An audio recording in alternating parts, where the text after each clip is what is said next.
Ons praat vandag oor liefde. Nou wil ek begin met 'n teks en voordat ons uit die woord uit saam lees, wil ek vra dat julle saam met my julle oë sal sluit en dan bid ons dat die Here ons sal seën ook deur sy woord. Kom ons bid saam. Liewe Here, ek vra dat U hierdie woorde wat uit U heilige skrif uitkom, Heilige Gees, dat U hierdie woorde in ons lewe sal laat inslag vind. Dankie dat U ons God is en ons U kinders mag wees. Amen. So ek wil vir julle saam lees uit Romeine 5 vers 8 tot 9. Dit lees so. Maar God bewys sy liefde vir ons juis hierin, dat Christus vir ons gesterf het toe ons nog sondaars was. Aangesien ons nou vrygespreek is op grond van sy versoeningsdood, staan dit soveel vaster, dat ons deur hom ook van die straf van God gered sal word. Nou hierso kom die Here en hy sê, hy bewys sy liefde vir ons deur sy seun te stuur. So, enige ouer het al in hulle lewe hierdie innerlike gesprek gehad wat so klink. Ek wens my kinders het verstaan hoe lief ek hulle het. Jy as ouer het dalk al baie by jouself gedink, ek wens my kind kon hom of haarself sien deur my oë.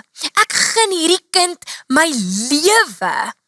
Ek wens net, ek kan so klein bietjie van hierdie kind van my se seer wegneem.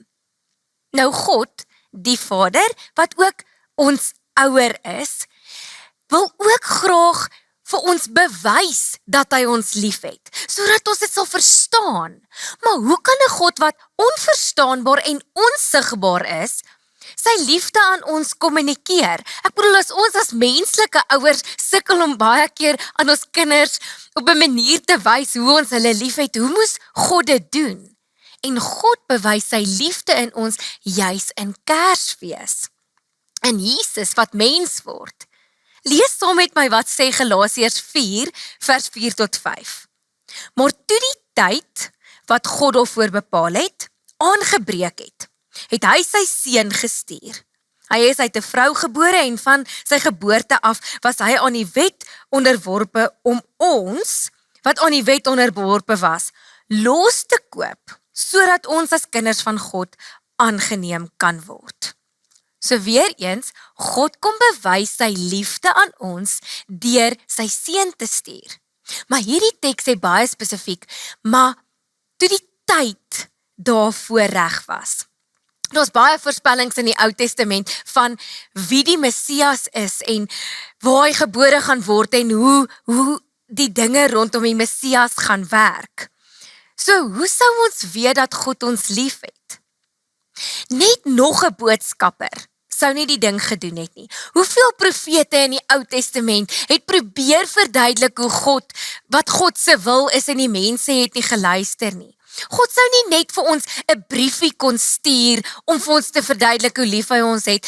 Ons sou dit nie verstaan het nie. God moes mens word. Maar God moes ook wag vir die regte tyd, vir sy seun om mens te word. So, 4000 jaar terug, beloof God aan Abraham, hy gaan die Messias stuur, wat die sonde van die mensdom gaan op sy skouers gaan neem. 2000 jaar nadat daardie belofte gemaak is Jesus Christus toe gebore. Ons staan vandag 2000 jaar later nadat Jesus gebore is. En ons weet alles van Jesus af. Alles van wie hy is en hoe hulle geleef het en sy wonderwerke. Alles is opgeteken vir ons om nou vandag nog na te slaan. Nou is my vraag aan jou. Hoeveel goed het die laaste 2000 jaar in die geskiedenis gebeur? Groot goed, klein goed, merkwaardige goed, besonderse goed, vreesaanjaende goed. Maar goed wat nooit opgeteken is nie. Goed wat ons nie die feite van weet nie. Goed wat ons nie onthou nie, want niemand vertel die stories van dit wat in die geskiedenis gebeur het, van daardie spesifieke gebeure noodwendig vir ons oor nie. Maar Jesus, hy was 'n Joodse seentjie, wat in die magtige Romeinse ryk gebore is. hoe is dit dat ons 2000 jaar later steeds alles van Jesus weet? Want die tyd vir dit was goed. Kyk wat het gebeur met die Romeinse Ryk.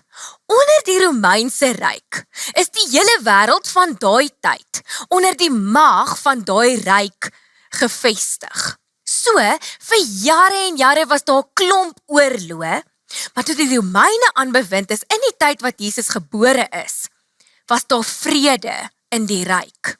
So daar was eintlik niks anders nuus waardig gewees nie. En daarom is alles van Jesus opgeskryf. Die Romeinse Ryk het ook een kultuur en een taal probeer vestig. So die stories is deur almal in die ryk verstaan. Ook, soos nog nooit in die geskiedenis van tevore nie, het die Romeinse Ryk paaie gebou om hulle provinsies aan mekaar te verbind en hawens gebou wat die goedere van verskillende provinsies rondbeweeg. En so kon die boodskap, die stories van Jesus maklik versprei. So ons weet nou al dat God sy liefde bewys aan ons deur sy seun Jesus te stuur. Ons weet ook dat God moes wag. Ek bedoel 2000 jaar nadat hy aan Abraham die belofte gemaak het, het God gewag tot die tyd in die geskiedenis. Daar was 'n vakuum in die geskiedenis presies in daai tyd, sodat al die kennis van Jesus vandag nog aan ons bekend kan wees. Maar nou is die vraag, as God dan sy liefde aan ons bewys deur sy seun te stuur, hoe weet ons dat Jesus God se seun is? Want ons baie mense wat daai feit betwyfel, baie mense wat sê, nee, maar dit kan nie waar wees nie, Jesus was net 'n gewone mens. Nou wil ek vandag sommer net een voorspelling van die Messias aan Jesus koppel as bewys dat Jesus die seun van God is. En daar's baie voorspellings wat waar geword het in die historiese mens Jesus. So, die voorspelling wat ek vandag vir julle wil lees oor die Messias staan in Micha 5 vers 1. Daar staan, maar jy Bethlehem, jy is klein onder die families in Juda, maar uit jou sal daar iemand kom wat aan my behoort en hy sal in Israel regeer. Nou Micha het in die 8ste eeu voor Christus wat het hy geleef. Hy's 'n tydgenoot van Jesaja. So Micha het ook voorspel dat die volk gaan val, dat Juda gaan val. Hy het voorspel dat hulle in ballingskap onder die Babyloniërs gaan wees, maar hy voorspel ook dat hulle weer sal terugkom. En dan maak Micha 'n klomp voorspellings van die Messias ook, wat sou kom om die mensdom te red. En die een ding wat hy sê van die Messias, is dat die Messias in Bethlehem gebore gaan word. Nou is die vraag, hoekom Bethlehem?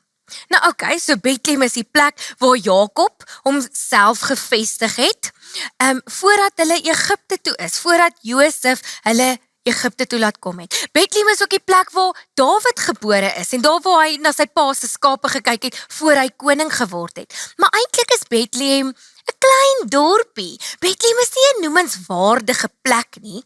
In Josua, waar al die dorpe genoem word, wat deel is van die beloofde land, word Bethlehem byvoorbeeld nie genoem nie. Maar Micha maak die voorspelling en sê, Bethlehem is waar die Messias gebore gaan word. So kom ons kyk eers na Josef en Maria. Ons weet dat Josef en Maria albei van Nasaret afkomstig is. So ek wil vir julle uit Lukas 2 uit voorlees en dan terugverwys na Micha 5 toe. So Lukas 2 staan daar, vers 26 tot 27. God het die engel Gabriël gestuur na 'n maagd in Nasaret, 'n dorp in Galilea. Sy was verloof aan Josef, 'n man uit die geslag van Dawid. Die naam van die maagd was Maria. So ons weet Maria kom uit Nasaret. Lukas 2 vers 29 sê, toe Josef hulle alles nagekom het wat die wet van die Here voorgeskryf het, het hulle na Galilea toe gegaan, na hulle eie dorp Nasaret. So Josef kom ook van Nasaret. Nou Bethlehem is in die provinsie Juda en Nasaret is in die provinsie Galilea. Hulle is 120 kilometer uit mekaar uit. Nou dit is nogal 'n noemenswaardige afstand vir daardie tyd, want mense het of geloop of op donkies gery. So dit is ver om te reis, veral ver om te reis vir 'n vrou wat swanger is. 'n Vrou wat swanger is, het gewoonlik in haar eie dorp gebly, want dit is net gemakliker om geboorte te skenk in jou eie huis tussen jou eie mense. Nou vir hierdie profesie om waar te word, moet Maria geboorte skenk in Bethlehem, maar hulle bly in Nasaret. Hulle moes gemotiveer gewees het om te gaan na Bethlehem, want kyk as daar nou so iets soos ginekoloog was in die tyd van Jesus, sou 'n ginekoloog vir Maria gesê het, moet dit nie doen nie, moenie so ver reis nie, jy is te ver swanger, dis regtig nie 'n goeie idee om te reis as jy so ver swanger is nie. En daarom is die motivering, die ding wat maak dat sy van haar huis af weggaan, op so gevorderde gedeelte van haar swangerskap, was die sensus wat gehou is. So in Lukas 2 vers 1 tot 2 staan daar. In daardie tyd het keiser Augustus 'n bevel uitgevaardig dat 'n volkstelling in die hele ryk gehou moet word. Hierdie eerste volkstelling het plaasgevind toe Cyrenius gouverneur was in die provinsie Syrië. So, die geleerdes beraam dat hierdie sensusstelling so 8 voor Christus plaasgevind het. Nou, argeologie van daardie tyd wys vir ons dat om 'n sensus te hou, was deel van hulle manier dat jy gaan registreer vir belastingdoeleindes. En hulle het hierdie sensustellings so elke 14 jaar gehou. So vir hierdie vervulling, hierdie belofte dat die Messias in Bethlehem gebore moes word, sou Maria moes swanger raak op presies die regte tyd in hierdie 14 jaar siklusse. Dan ook was dit eintlik al snaaks dat hulle moes gaan van hulle dorp na die dorp van hulle voorouers. Want hierdie sensusstellings normaalweg het so geskied. Jy het in jou eie dorp gebly en die persone het dan na jou toe gekom en jy het hulle by daai boek, jy het jouself by daai boek ingeskryf en dan het hulle na die volgende dorp toe gegaan. So hulle het nie normaalweg van die mense verwag om te reis om deel van die sensus te wees nie. En so moet hulle gaan toe nou met hierdie spesifieke sensus na die plek van hulle voorvaders. So in Lukas 2 vers 3 staan, almal het gegaan om hulle te laat inskryf, elkeen na sy eie stad toe. So vir hierdie profesie om waar te word, moes Josef ook uit die nageslag van Dawid gekom het, want Bethlehem is Dawid se geboortedorp. As Josef uit enige ander familie gekom het, sou Josef en Maria na 'n ander dorp toe moes gaan wat nie Bethlehem is nie. Daar staan in Lukas 2 vers 4, ook Josef het gegaan. Hy het gegaan na Nasaret in Galilea, na Bethlehem, die stad van Dawid, omdat hy uit die huis en geslag van Dawid behoort het. En dan moes Maria gekraam het in die tyd wat hulle in Bethlehem is. En dit is ook eintlik, die tyding van dit is ook interessant, want as jy jouself gaan inskryf vir 'n sensus, dan bly jy nie vir dae en maande daar nie. Jy skryf jouself in en jy gaan huis toe. So dit was presies in daardie tyd. Hulle wou nie gaan vertoef het in Bethlehem nie. Hulle moes hulle self net gaan inskryf.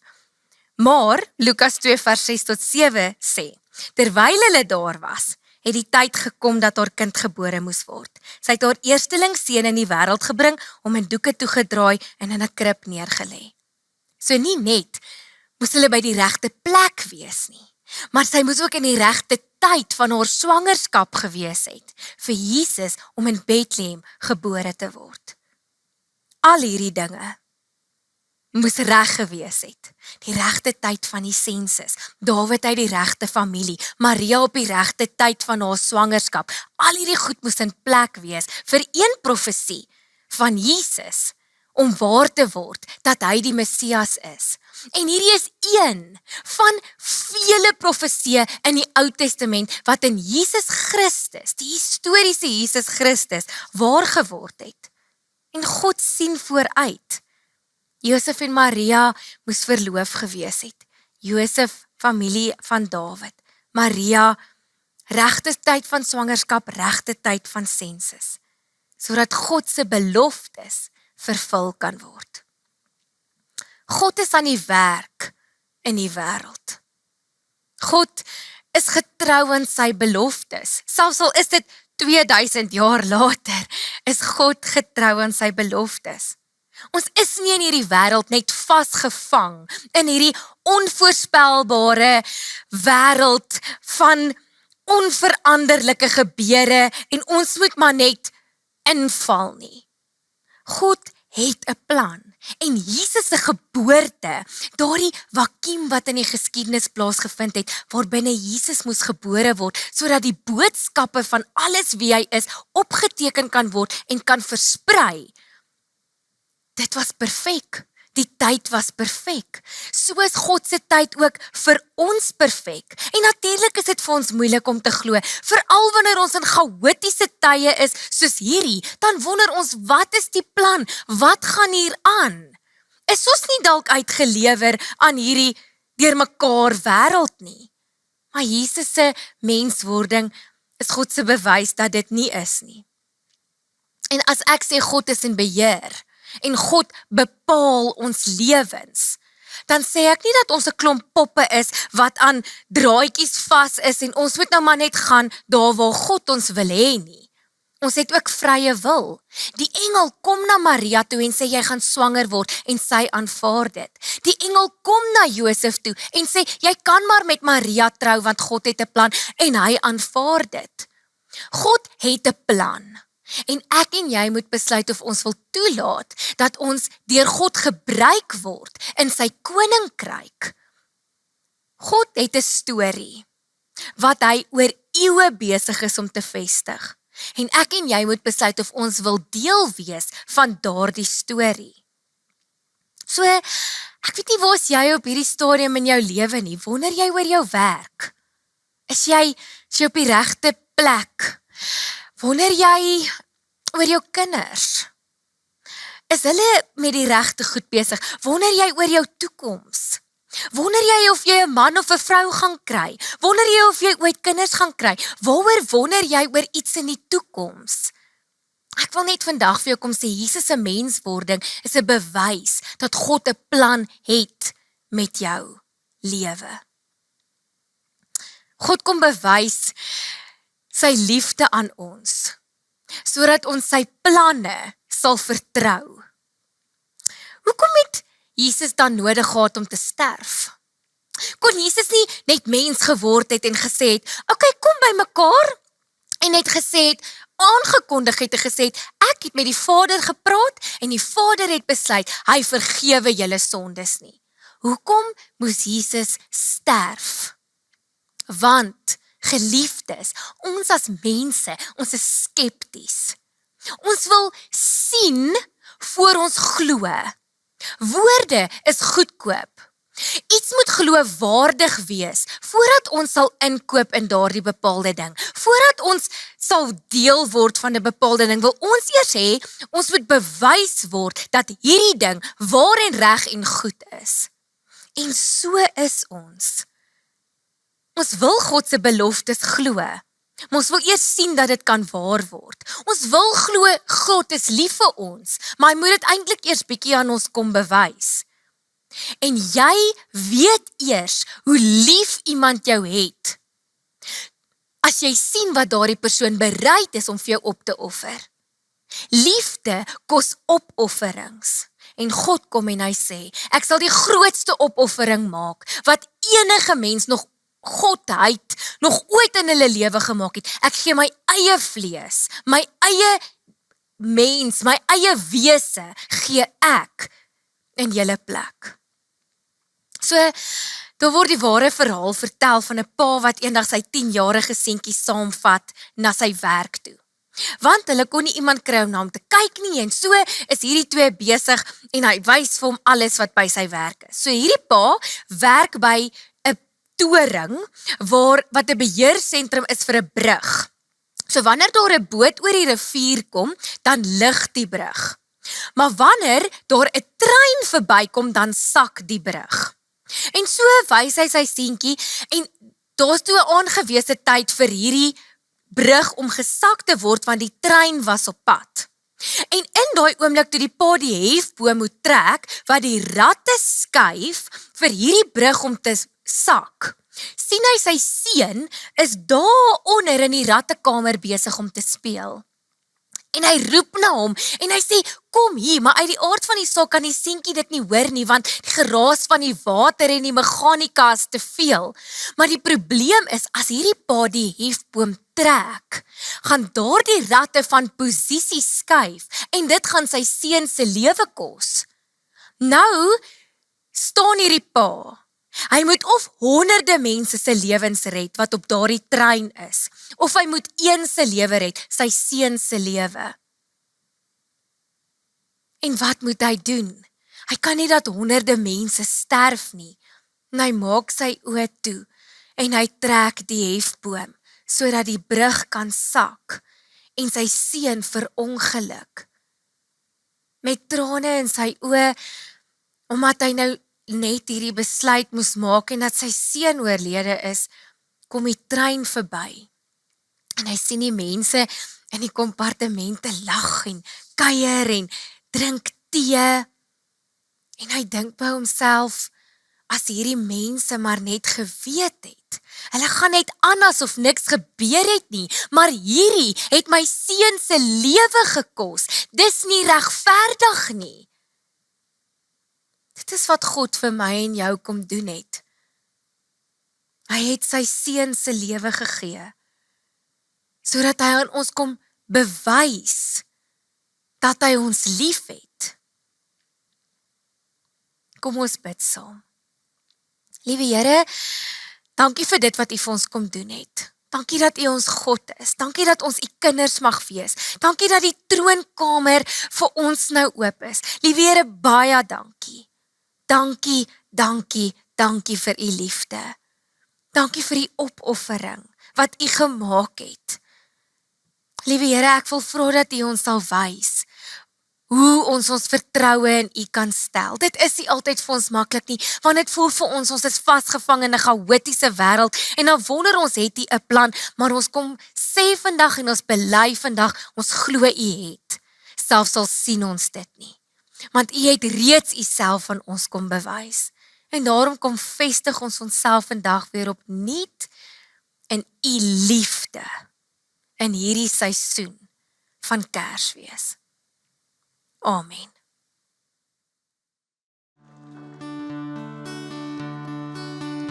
O Christus ons verlange, U het ons aangebring, sal ooit ons hemelsange, U lof na waarde sing, verval en welbehaar, ons harte met die Gees, skenk ons in hierdie dae, 'n ware Christusfees.